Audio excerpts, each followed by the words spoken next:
What's your true supernatural, unexplainable, or downright creepy story? When I was like 14 or 15, my family lived in a nice house in a quiet neighborhood. At the very end of the street, though, there was this tiny abandoned house that had been empty forever. All the local kids liked to sneak into it at night to prove they were brave, but I was never that kind of kid. One night, I had 3 friends over, and my super cute neighbor suggested we go check out the abandoned house. I regret it now, but at the time, I didn't want to seem like a wimp, so I went along. It was around 2 in the morning when we snuck out. We had our phone flashlights and one actual flashlight. The grass around the house was so tall that crouching made us practically invisible, and all the visible windows and doors were boarded up. After a few careful loops around the place, we found 2 basement windows that weren't boarded. One looked like it had never been covered, hidden by the tall grass, and the other looked like someone had taken the boards off on purpose. My neighbor and I looked into the first one, and the others checked the second. We started talking about which one would be safest to enter, while I kept shining my flashlight around the basement. From where I was standing, the stairs looked weird. They weren't just a straight shot. They went up halfway, hit a landing, then turned sharply and continued up. I was shining my flashlight over them, and I could have sworn I saw something move out of the corner of the basement. My heart jumped, and I immediately said we shouldn't go in, especially not the basement. The guys laughed at me, of course, and with a girl there, I caved and agreed to go in, but I made it clear we were staying away from the basement. We went around the house again and found the back door wasn't boarded up as securely as the others. With some effort, we pried it open and stepped inside. The place was bare, no drywall, no insulation, just exterior boards and exposed studs. We explored the first floor, and the only thing that caught anyone's attention was an old fridge. Everyone wanted to open it except me. Of course, they did eventually, and it was empty. I felt a huge wave of relief. We were about to leave when the bravest one decided to head down to the basement. I spent at least 5 minutes trying to talk him out of it. No luck. He started down the stairs, shining his light onto the landing below, and then, out of nowhere, this chilling, almost maniacal laugh came from the basement. Everyone totally freaked out. The girl screamed, I screamed, and the guys were screaming too. Just pure terror. The bravest guy dropped his phone at the top of the stairs, and it bounced all the way down to the landing. When we shined our flashlight on it, we saw the battery had popped out, and the backplate was sitting just 1 step above the landing, like it was mocking us. No one was willing to go down for it, so we decided to get the hell out of there as fast as possible. We bolted, adrenaline pumping, and ran all the way home in terrified silence. Hearts were racing, and nobody really knew what to do next. After a quick discussion, we agreed to come back during the day to grab his phone safely. We barely slept that night, restless, jumpy, still spooked. The next day, we came back around 2 in the afternoon, this time with my older brother for backup. We stepped into the house cautiously, checked out the empty fridge again, and carefully made our way to the basement stairs. And that's when things got weird. First, my brother vanished from view, and second, the phone was completely gone. Then this awful rotting smell hit us, so strong it was hard to breathe, and a wave of dread just washed over all of us. We hear my brother shout, "Shit!" and we sprint over to him, half terrified, half confused. He had opened the fridge, and inside was a cat, dead for what looked like at least a week, crawling with maggots, reeking like you wouldn't believe, and just utterly disgusting. The smell filled the entire room and made everyone nauseous. And then, on the top shelf, right above the decaying cat, was my friend's phone, like someone had placed it there on purpose. We grabbed it as fast as we could and got the hell out of there. We never went back after that. It wasn't really supernatural, not exactly a ghost, but the fear we felt was completely real. I still can't explain how we didn't notice or smell the cat at first. That uncertainty, combined with the shock, makes it easily the scariest thing I've ever experienced. Even now, thinking back on that night gives me chills. Story 2. Sharing a few experiences from both houses, starting with the most recent. We moved in knowing that the previous owners, a husband and wife, had died in the house, years apart. Honestly, it didn't bother us at all, and we weren't expecting anything weird. It wasn't until about 4 months later that anything unusual happened, and aside from one recording, which I'll get to, it was mostly harmless stuff. The house was only about 1,200 square feet, with a basement that stayed locked and even barred. so we never went down there. At the time, we had 4 dogs who barked at pretty much anything, 3 barks for anyone they recognized, and a non-stop barking fit for strangers, so any odd noise was immediately noticeable. The back door was original from around 1910 with a skeleton key lock. We only had 1 key, so we kept it in the lock all the time because we were scared of losing it. The door didn't close properly either. I had to brace my knee against it and push with all my strength to get the lock to engage. And every morning, we'd wake up to find it unlocked and wide open, which was unsettling. One evening, my husband and I came home unusually late from work. We had to rush the dogs outside before any accidents happened, and the house felt way too quiet. It gave us both a bit of an uneasy feeling. We split up to take the dogs out. I took the oldest one out the front, and my husband took the 2 chihuahuas out the back. When I came back inside, I heard the skeleton key lock click and just assumed he'd already come back in. A second later, though, he walked in through the back door with the dogs and asked why I'd locked him out. I hadn't. After that, we started leaving the key on a shelf instead of in the lock, and weirdly enough, the door thing never happened again. That alone gave us a little peace of mind in a house that was starting to feel aware. From the couch, you could look right through the dining room and down a short hallway. The bathroom was off to the left, out of direct view, but if the light was on, it lit up the whole hall and part of the dining room. That light would turn itself on and off, sometimes over and over. We had the wiring checked before buying the house, and again about a year later. Nothing wrong.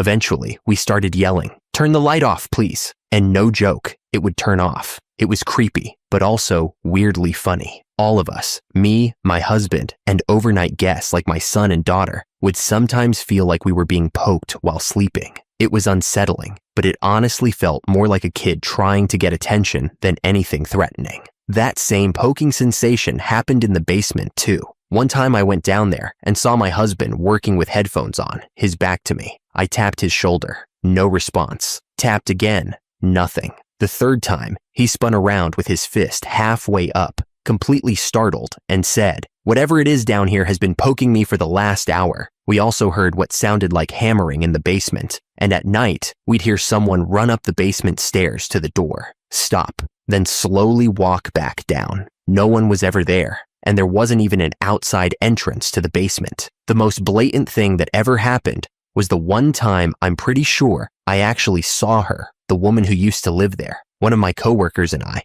used to carpool to save gas, and this was my day to drive. She lived just down the road and would come to my house. It was December, middle of winter, and I'd started my car to let it warm up. I went back inside to do one last check. Animals were fine. Doors locked. Lights off. Everything normal. I ended up in the laundry room. It was still dark in there, with the floodlight outside on for my coworker, and the door open, so I was looking out through the storm door. The overhead light was on too, and I realized I couldn't really see outside because of the glare. I stepped forward and shut the light off, and in the reflection behind me, there was a woman. I'm about 5'3", and she looked closer to 5'8", slightly stocky, hair curled away from her face, wearing what looked like a light-colored housecoat, maybe blue. Her face was shadowed, like I couldn't make out any features. She didn't move at all in the few seconds it took my brain to catch up. I turned around, and she was just gone. My husband and I spent a long time trying to recreate any reflection or shadow that could explain it, but the door only reflected a plain wall behind me. There was literally nothing there that could have caused what I saw. It messed with both of us for the rest of the day, and honestly, it still does when I think about it. Story 3. I used to live in a small, kind of cramped house with my mom and brother. There was only one bathroom, and getting to it from my room meant walking through basically the entire house, out through the living room, past the bedrooms, through the kitchen, into the laundry room, and finally the bathroom. It was the only room with an actual door. The house was old, and the bedroom doorways were weirdly wide, way wider than normal. Most of the house was carpeted, but the kitchen, laundry room, and bathroom had linoleum floors that creaked and echoed in a really unsettling way. One night, I had to pee in the middle of the night. Even as a teenager, I was still scared of the dark, so I moved slowly, checking every room as I went. I couldn't turn on many of the lights because of how the house was laid out, so I was relying on the little bits of light I could use and just watching everything carefully. My mom and brother were both asleep, so it was completely quiet, and I felt very alone walking through the carpeted hallway. I finally made it to the bathroom and felt a lot better once I could turn on the lights in the laundry room and bathroom. I was just starting to relax when I heard it. Bare feet, slowly moving across the linoleum floor in the kitchen. The sound was unmistakable. I'd made the same noise myself walking in there, but this was different. Slow, careful, deliberate, like someone was trying not to be heard. My heart immediately started pounding because I knew I'd have to walk past that area to get back to my room. I froze on the toilet, too scared to scream or even breathe. I just sat there listening, counting the steps in my head. There were maybe 8 or 10 of them, slow and measured, and then it just stopped. After what felt like forever, I worked up the nerve to pull my pajama pants up and head back toward my room. I checked every space as I passed through, but nothing was disturbed, and my mom and brother were still asleep exactly where they'd been before. I ended up sleeping in my mom's bed for the rest of the night. I don't really believe in the supernatural. I'm pretty rational and assume there's an explanation for everything, even if I don't know what it is yet. But that night genuinely freaked me out. There was no one else in the house, and nothing else could have made that sound. Even now, typing this out still makes me uneasy. For anyone who's into the supernatural, there's another weird thing that happened in that same house back when my aunt moved in for a few months. Before she got there, every morning without fail, tiny little pieces of some kind of grain would show up in the same spot on the kitchen counter. It only happened overnight while we were asleep, and we had no idea how it got there. At first, my mom just wiped it away every morning without thinking much of it. Eventually, she noticed a pattern. If she didn't wipe the counter for a couple of days, no more grains showed up. Maybe a little would appear on the 2nd or 3rd day, but it never piled up unless the counter had been cleaned. We looked for mice or any other pests, but found absolutely nothing. Nothing about it made any sense. Then my aunt moved in. She brought in Ouija board, and I decided to play along, curious but skeptical. She and I put our hands on the planchette, trying to communicate with the spirit supposedly haunting the house, a woman named Vivian. My mom asked Vivian if she was the one leaving the grains. The planchette slowly moved to yes. Then my mom asked why, and the answer came, food for you. Mom just said, thanks, but we really don't need it. After that, the grains stopped completely. All the strange nightly stuff in the house seemed to vanish too. At that point in my life, I was still really scared of the dark, and my more rational mindset hadn't fully kicked in yet. I didn't want to believe in ghosts, but between the footsteps and the weird grain thing, I was genuinely creeped out. My mom has always believed in that stuff and thought it was kind of cool to have a friendly ghost around.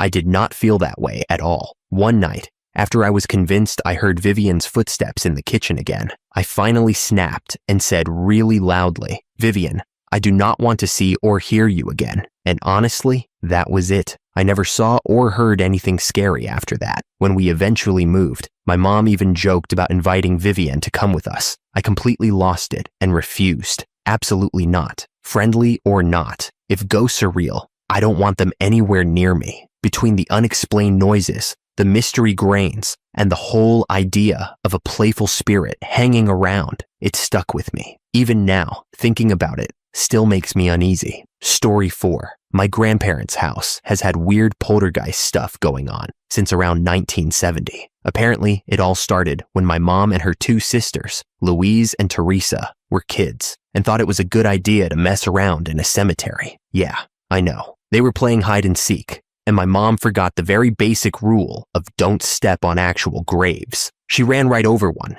The ground collapsed, and she fell straight into it. She later said the grave was from 1907 and had her exact name on it, which already feels like a bad omen. Instead of taking that as a sign to stop, they scooped up some of the dirt and brought it home. They had a Ouija board, and since Jimi Hendrix had just died, Louise wanted to try contacting him. Their genius plan was to boost the board by sprinkling grave dirt around it, lighting candles, and turning off all the lights. No Jimi Hendrix, obviously, but something named Amy answered instead. First thing it did was scold them for being naughty girls. Then the planchette immediately moved to goodbye. They said the room went dead silent. Then the wind outside picked up and sounded like a woman screaming and a man moaning at the same time. There was no wind inside, but all the candles blew out at once, and the bedside lamp turned itself on. They ran screaming into their dad's room and hid, wedged between the wall and the bed. After they calmed down, they decided they needed to get rid of everything. They went back to Louise's room, brushed the dirt into a linen handkerchief, grabbed the Ouija board, then went to the kitchen for salt and matches. Outside, they held hands, said the Lord's Prayer, sprinkled salt on the board and dirt, poured gasoline on it all, and set it on fire. They went back inside thinking that was the end of it and tried not to think about it anymore. Nothing happened for a few weeks until the youngest, Louise, started having night terrors. She'd wake up screaming multiple times a night. Then my mom started doing the same. Then Teresa. My grandparents weren't dramatic people and didn't exaggerate stuff, but they described those months as total chaos. No one slept. They'd be running from room to room all night, turning lights on and off, calming one kid down just to have another start screaming minutes later. This went on for months, then suddenly stopped. Right when my grandparents finally started sleeping again, Louise began screaming for them in the middle of the night. "There are people in my room." She said she'd wake up hearing voices. When she opened her eyes, the lights would be on, and there'd be a man and a woman standing in the corner, casually sipping cocktails and talking about the weather. My grandmother started sleeping in Louise's bed. She was about 16 at this point. The first few nights were quiet. Then one night, Louise shook her awake. My grandmother opened her eyes, saw nothing, heard nothing, and asked what was wrong. Louise grabbed her nightgown, whispered shh, and the bedside lamp turned on by itself. That was it. My grandmother jumped out of bed, yanked Louise up, and dragged her straight into my grandfather's room. She woke him up, explained everything, and all three of them slept there for weeks. Eventually, Teresa moved out for college, and they moved Louise into her old room. Weird stuff still happened after that, but it slowed way down. More once in a while than constant. Now, 47 years later, that bedroom is basically a time capsule. My grandmother cleaned it weekly for decades, but nothing was ever changed except Louise's, clothes being removed. Every other room in the house got renovated over the years. That room still has pea green shag carpet and orange and gold owl wallpaper. My grandmother passed away 10 years ago, and no one really uses the room anymore except when guests stay over. Almost every time, the guest ends up sleeping on the couch instead. When the room is empty at night, you can hear people talking, lots of them, like a small party is going on. As a kid, that room gave me endless nightmares. All the older cousins loved messing with the younger kids. One of their favorite games was shoving us into that room and locking us in. I got locked in the closet when I was 7. Different story, but same room. Eventually, the crying would bring an adult running, or we'd get the usual threat. "You're too little to play with us. Sit alone in the back bedroom for 5 minutes if you want to join." Over the years, weird stuff happened all over the house. I won't list everything because this is already long, but honestly, everyone kinda got used to it. For the last 35 years or so, that room has basically belonged to them, whatever it is that never left. The one thing that still sticks with me happened when an older cousin shut me in the closet in that room. I say locked, but she just closed the door. I don't remember why I couldn't open it. I just remember trying over and over and not being able to. I didn't want to scream. 1, I didn't want to look like a chicken and risk her not playing with me anymore. 2, if she got in trouble, playtime would be over. So I sat on the closet floor with my back against the wall, holding my breath. At first, it was quiet. Then I heard footsteps right outside the door. I thought she was finally coming back. She wasn't. Apparently, she'd gone outside to ride her bike. Then things got worse. The wire hangers started scraping back and forth on the rod by themselves, like someone was pushing them. An old doll fell off the top shelf and landed right in front of me. One of those dolls with a voice box. I stared straight into its plastic face and it said, "Mama." I absolutely lost it, screaming, pounding on the door. My grandfather came running down the hall and threw it open. I was terrified. My cousin, maybe less so, especially since that night my grandfather made her sleep alone in that room as punishment. She's held that against me ever since. So yeah, my mom and her sisters messed with grave dirt and a Ouija board and supposedly summoned something named Amy. And 47 years later, whatever Amy is, she still hasn't left. Story 5. My parents bought their house just after I was born, a little over 20 years ago, and they still live there. To give you an idea of how long this has been going on, the activity has been consistent the entire time. Not vague or questionable, very obvious stuff. And unlike most ghost stories, we actually got some answers from the elderly neighbor next door. She told us the ghost's name was Fred. Apparently he died after accidentally suffocating while working on his car in the garage with the doors closed. He left behind a wife and 2 daughters, and they moved out not long after he passed. That's when my parents bought the house and raised me there. I've had the most experiences by far. My mom has had a few. My dad has only one. So I'll start with his. I've always thought that because I was so young, Fred maybe saw me as one of his daughters. That might also explain why my younger brother has never experienced anything at all. Fred never felt threatening or malicious. If anything, he's what my family calls a trickster ghost. Grab some popcorn or a hot drink, because there's a lot. Dad's story. When I was still a baby in my crib, my dad came into my room to check on me and suddenly felt a cold rush of air across his face and hair, like someone had blown on him or rushed past. I was asleep and the window was closed. He tried to recreate it afterward, walking around, waving his arms, opening and closing doors, but nothing came close to what he felt. Mom's stories. For her first Mother's Day, my dad, mostly my dad, since I was just a few months old, got my mom a heart-shaped pendant on a chain. She loved it and wore it constantly, showering, sleeping, cooking, everything. Eventually, she had to stop wearing it because she kept waking up with the heart completely detached from the chain, but the chain was still clasped around her neck. Sometimes the pendant would be on her chest, sometimes next to her pillow, sometimes sitting on the nightstand. She took it to multiple jewelers, thinking it had to be defective. Every one of them said the same thing. The chain was fine, the clasp was secure, and there was no way the pendant could come off without the chain being undone first. Fast forward a few years. I'm in kindergarten or first grade. My mom worked from home and was watching TV while she worked. She realizes it's time to pick me up from school, turns off the TV and stereo, and starts heading upstairs. Halfway up, both turn back on. She goes back down, turns them off again, and heads upstairs. Same thing, everything turns back on. At this point, she's annoyed, not scared. She goes back down a third time, shuts everything off, and says, "Quit it, Fred. I'm going to be late picking Em up." Everything stayed off after that. She's also had random kitchen stuff just vanish over the years. Baking tins, and even a massive turkey roaster. We've torn the house apart more than once, from the attic to under the basement stairs, and none of it has ever turned up.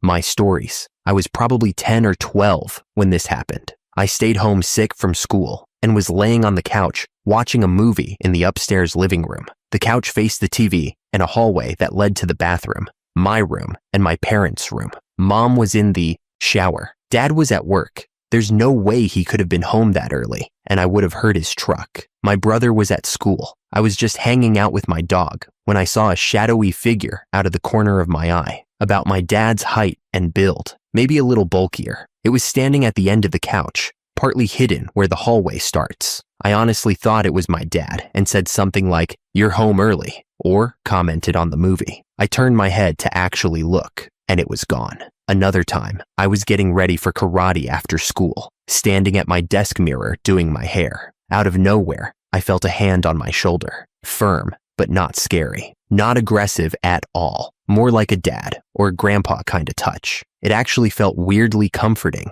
This one's probably my favorite. I was looking for a chain for a charm I had with my name engraved on it. I asked my mom, and she said she didn't know where it was, but jokingly told me to ask Fred, since he liked taking things. Later, I was in my room, standing at the foot of my bed, watching TV during a commercial, and I said out loud, "Fred, if you have my chain, I'd really like it back." A few minutes later, a tin I kept hairbrushes and random stuff in, sitting on a bookshelf on the opposite side of my room, suddenly tipped over. It scared the hell out of me. I went to check it out and found 2 chains tangled together, sitting right on top of the mess that had spilled out. I just stared at it for a second, said thank you, and ran to show my mom. And just recently, my brother and I were in the living room around 11 p.m. when music started blasting down the hallway. We thought my dad had the TV turned way up while trying to sleep. After a few minutes, it was still going, so I had a sudden oh shit moment and realized it might be my radio. It was. My bedroom door was closed, and that radio only turns on if you physically press the buttons. Story 6.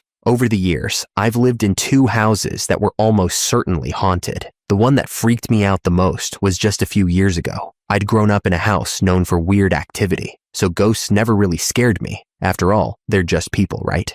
That house had a long history of strange stuff. Lights would turn on and off by themselves. You'd hear footsteps and voices, even though it was way out in the country with no neighbors around. The basement would bang for no reason, and the weirdest part was this poking feeling, sometimes at night while sleeping, sometimes when wandering the basement. None of it ever felt truly threatening, so it was easy to shrug off as just weird. At some point, I got curious about trying to actually communicate with whatever was there. I grabbed a digital voice recorder, couldn't afford a camera, and left it running overnight, hoping to catch something interesting. A couple of details are important for this story. First, the house started as just a single room, and over the years, they kept adding on a kitchen, bedroom, full bathroom, laundry room, and later another addition with a second bedroom, half bath, and a new kitchen. The old kitchen became a formal dining room. It was all built kind of haphazardly, so sound didn't carry well from one end of the house to the other. Second,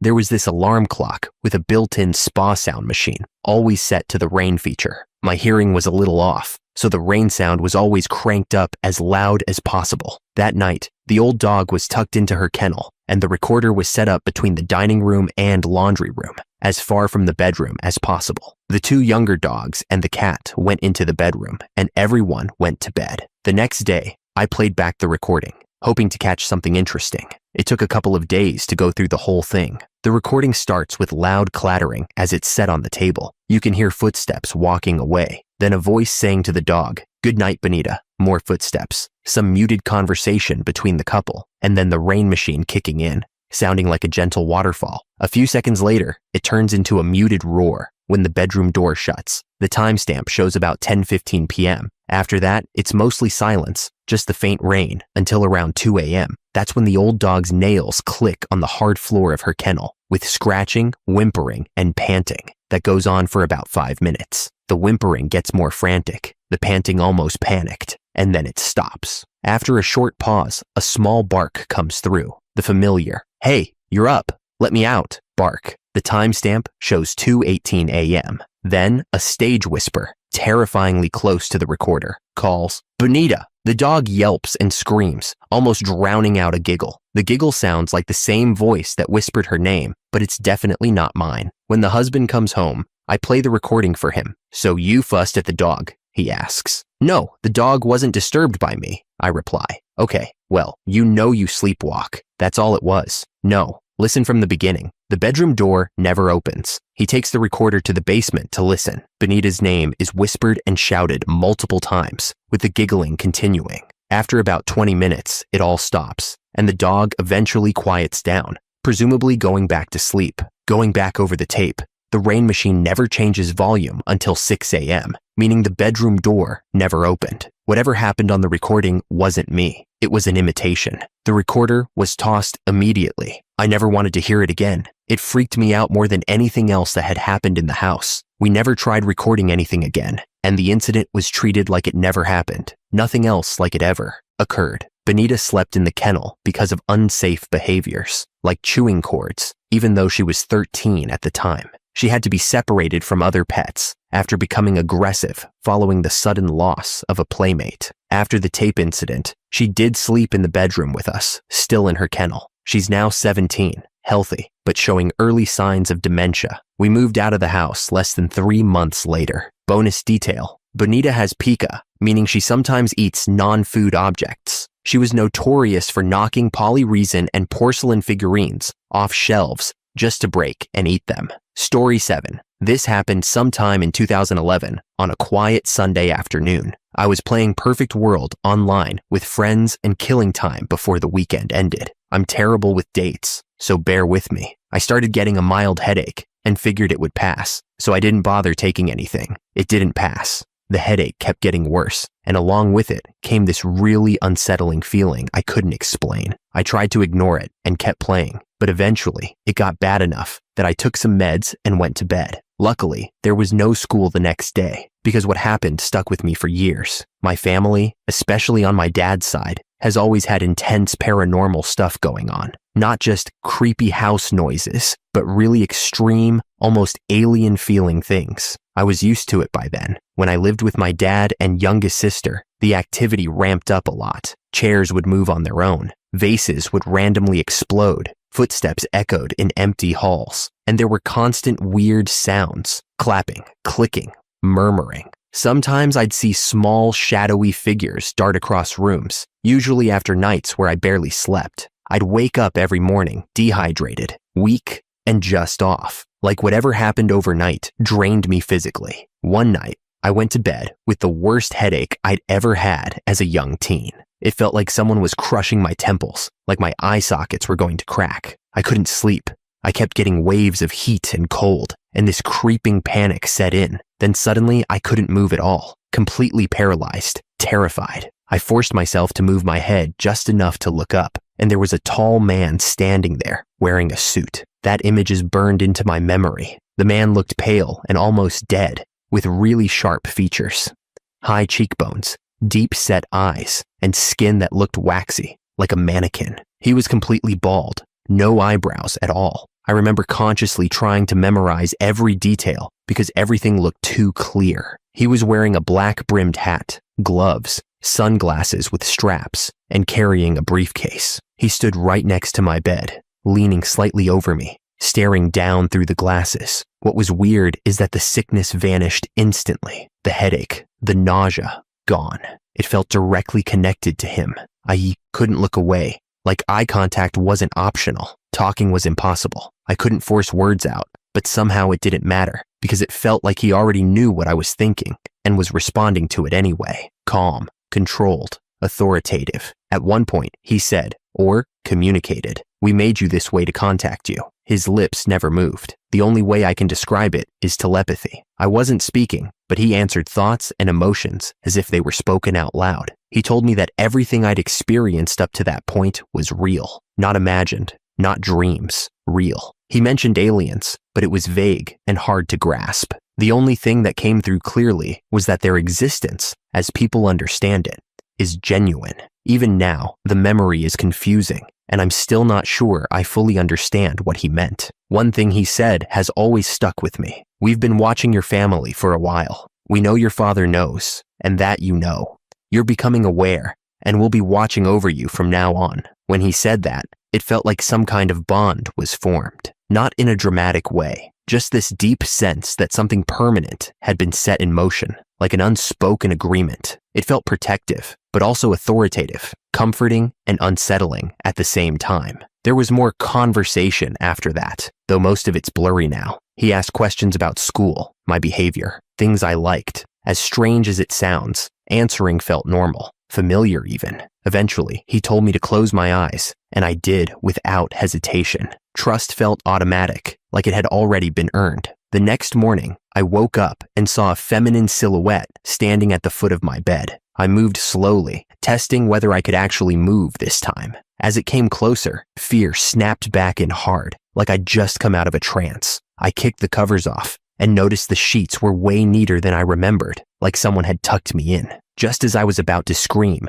the figure faded out. It left me shaken, but also weirdly relieved. I didn't sleep after that. The next morning, I tried to draw what I'd seen, but that sketch is long gone now. Story 8. A few months ago, something really weird happened to me on a walk with my mom. We were on this familiar trail around a hill we've walked 100 times, usually with the dogs. The drive there was normal, and we started the short loop at the top of the hill, like always. People have gone missing on that trail before, but we'd never had any problems ourselves. Anyway, we kept walking, and at some point, I noticed something off. The sun was in the exact same spot it had been when we started, on a looped path. It should have moved as we went around, right? The ground stayed flat too, when it should have been sloping down at the descent. I realized I had no memory of a chunk of the walk, like time just disappeared. The whole thing was quiet and eerie, and even now, it sticks with me. I pulled my phone out to check the time. It was 2:37, no signal, which was strange because reception up there is usually fine. We'd started the walk at 11, and that's when I really started to freak out. The whole walk, from the car, around the loop, and back. normally takes maybe an hour and a half. The sun should have been almost overhead, but instead it was sitting low in the sky, exactly where it would be around 3 that time of year. I turned to ask my mom what time she had. She didn't respond. She was staring off to her left, straight through me like I wasn't there at all. Completely blank expression. I called her name. Nothing. I touched her shoulder. Still nothing. This went on for about 3 minutes. I backed away after about a minute because her stare was freaking me out so badly. I ended up sitting on a log just off the path, heart pounding, feeling sick. I was 20 years old and still panicking like a little kid. At 2:40, she suddenly snapped out of it. She looked around slowly and then said in this really hollow, flat voice, "I think the fairies might have us. We need to keep walking."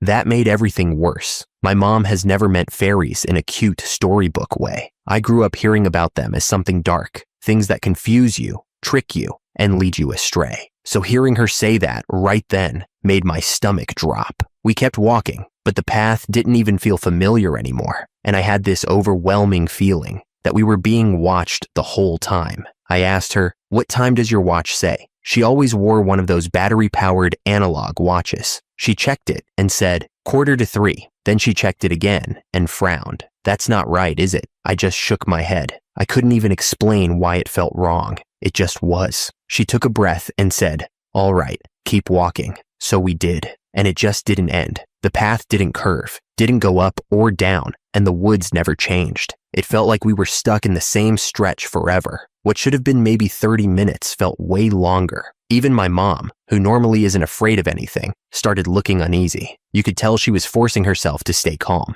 At one point, she stopped, squared her shoulders, and said out loud, "Who's toying with us? Put us back." Right after that, we heard this deep laugh behind us. Not close enough to pinpoint, not far enough to ignore. It echoed through the trees. We both spun around, but there was nothing there. No one. That's when it really hit me that something wasn't right. It felt like time itself was broken, like reality was bent around us. Eventually, we hit the top of the hill and came to the fork that leads back to the gate. It was familiar, but I couldn't remember actually choosing a path, which was strange because every other time we'd walked it, that part was always deliberate. We just went.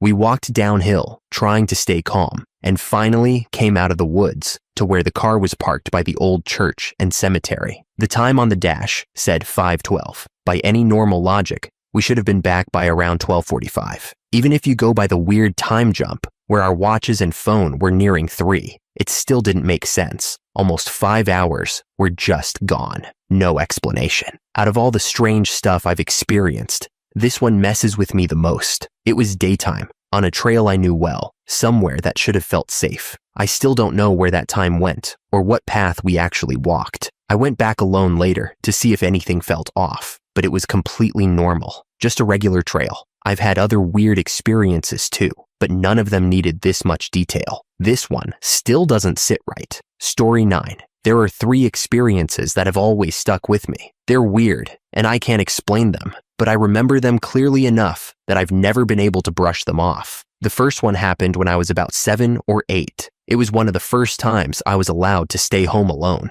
The house we lived in had a really strange layout because there was a huge addition built onto the back, about the same size as the original house. You'd come in through the back door, and there wasn't an actual door separating it from the rest of the house. Right behind that opening were the basement stairs, and to the left was a step up into the kitchen, which had those old tube fluorescent lights. The basement stairs were insanely loud. You could hear every single step. I usually hung out in the addition because that's where the TV and computer were. It was a massive, open room, around 700 square feet, and the couch and TV were all the way at the far end, away from the entryway. I was sitting there watching TV, probably around 8 at night, and it was just starting to get dark. All of a sudden, I heard this really loud pounding, like someone was running or stomping up the basement stairs as fast as they could. It was aggressive and unmistakable, and it scared the hell out of me. The basement door was wide open, but there was nothing there. Then the kitchen lights started flickering on and off by themselves. Right after that, I heard more stomping, this time moving through the living room toward the front door, and then everything just went silent. I never actually saw anything, but as a little kid home alone for one of the first times, I was completely freaked out. I ended up calling my mom and asking her to come home early. That was the only really strange thing that ever happened in that house. The second experience was in the house where I spent most of my teenage years. That place was pretty well known among my family as being haunted, but nothing ever felt evil. It was more like the feeling of being watched, random touches, or hearing things move when no one was around. Once, the drum set even started playing on its own around 2 a.m, which was terrifying at the time. My bedroom was at the very back of the house, with stairs in the corner leading up to the attic. The stairs were cheap, unfinished wood with open backs, so you could see straight through them. My bed was positioned directly across from the stairs. One night, I woke up suddenly for no reason and was instantly wide awake. That heavy feeling of being watched hit me immediately. Through the gaps in the stairs, I briefly saw what looked like 2 reflective eyes, like when a cat catches the light. Then I heard slow, deliberate footsteps going up the stairs. I didn't sleep at all the rest of that night. To this day, that's one of the most terrifying things I've ever experienced. After that, I switched rooms with my mom. The last one isn't really paranormal, but it's still one of the most unsettling things I've ever experienced, and I still can't explain it. During my senior year of high school, I worked as a pizza delivery driver through a work program that let me leave school at 11 a.m. I worked late nights and then went to school afterward, so my schedule was already kind of messed up. One night around 1 a.m., I got an order to deliver to a hospital. That wasn't unusual. Hospitals were one of the few places ordering food that late. The problem was the order didn't list a department or wing, just a doctor's name. I walked around asking people, but no one had ever heard of the doctor on the ticket. The hospital wasn't even that big, but I somehow got completely turned around. Eventually, I found an elevator that took me to a really dark hallway. There was a faint light at the far end, so I walked toward it, figuring I'd find someone there. When I reached it, there was no one, just more dark corridors branching off. When I turned around to leave, I couldn't find the elevator anymore. That's when I started to panic. I wandered through nearly pitch black hallways for what felt like forever, checking doors and hoping to find anyone. It ended up being almost 2 hours before I finally found an emergency exit and got out. I didn't make it back to the store until around 4 a.m. I told them I would never deliver to that hospital again. What's weird is that we never got another order from there after that. Nothing paranormal, but being alone, lost in the dark for 2 hours with no sign of another person was absolutely terrifying. It still sticks with me. Story 10. Growing up with 3 siblings meant space was tight, and I was the only one without a bed for a long time, so I slept on the couch for a big part of my childhood. One night in particular has always stuck with me. Normally, my dad would go to bed while I was still up on the computer, getting ready for work like usual. He always told me who was home before turning in. That night, he said one of my sisters was still in her room. I told him goodnight, said love you, and went back to what I was doing, assuming everything was normal. I already knew my other sister was at a friend's place and my brother was camping. Dad told me all of this around 9:30 p.m. I stayed on my computer until about 3:30 in the morning. When I finally shut it down, the house was completely dark, like you'd expect at that hour. I turned the TV on and laid down on the couch. From the couch, if you look to the right, you can see straight down the hallway. I could see light coming from under my sister's bedroom door and through the cracks, which made sense since Dad said she was home. I got up to grab my pillow and blanket, which I kept in her room to keep the living room neat. As I walked down the hall and reached for her doorknob, the light in her room suddenly shut off, just instantly dark. I hadn't ever experienced anything weird before, so I tried not to think much of it. I opened the door and immediately got hit with a blast of freezing cold air. One of her windows was wide open. That's when it hit me. She must have snuck out with friends. The light in her room wouldn't turn back on. The bulb had burned out, so I used my phone flashlight to grab my pillow and blanket from the closet. My arms were full, and my plan was to take everything back to the couch and then come back to shut her door. I didn't even make it halfway down the hallway. Her bedroom door slammed shut behind me, hard. I jumped and spun around, but everything was dead silent. The TV I'd left on in the living room was off. The house felt suddenly cold and completely still. I panicked. I dropped to the floor right there in the hallway, wrapped myself in my blanket, and started screaming for my dad until he woke up. He came out annoyed and exhausted, turning on 3 lights as he walked. In a half-asleep, pissed-off voice, he told me to get your buns to frigging bed. I ran back to the couch, buried my face in my pillow, and cried while listening to him slam his bedroom door. He left all the lights on behind him, probably out of sheer frustration, which honestly makes sense at 4 in the morning.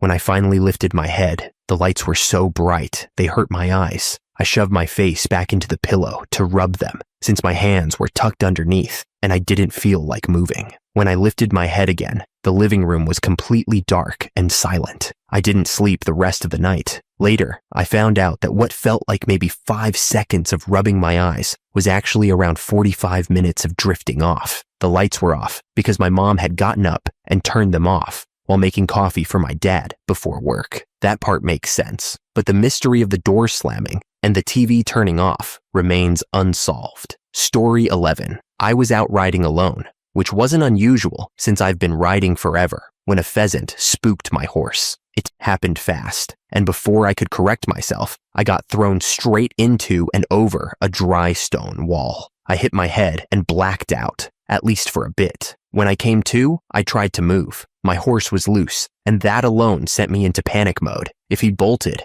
I was about 10 miles from home with no real way back except walking. That's when things got weird. I heard a man's voice say, "Don't move yet. I've got him, and I've got you too. You're safe. I'm here." I was completely alone. Whoever spoke knew my name. Even though the voice sounded calm, I tried to move anyway, which was a mistake. My nose immediately started bleeding, and I passed out again. When I woke up, I was back on the correct side of the wall. My phone was smashed beyond saving on the ground next to me. My horse was calmly tied to the wall by his reins, and his saddle was placed neatly on the ground nearby. My head was pounding, but I didn't have much choice. I had to tack up and get home. I kept telling myself I must have imagined the voice, and somehow done all of that myself. Climbed the wall, tied the horse, sorted everything out while concussed. As I mounted, affectionately known as the idiot beast, I got this overwhelming feeling that I was being watched. I turned him in every direction, scanning the field, but there was absolutely no one there. I was completely alone in the middle of nowhere, yet that feeling wouldn't go away. So I rode home,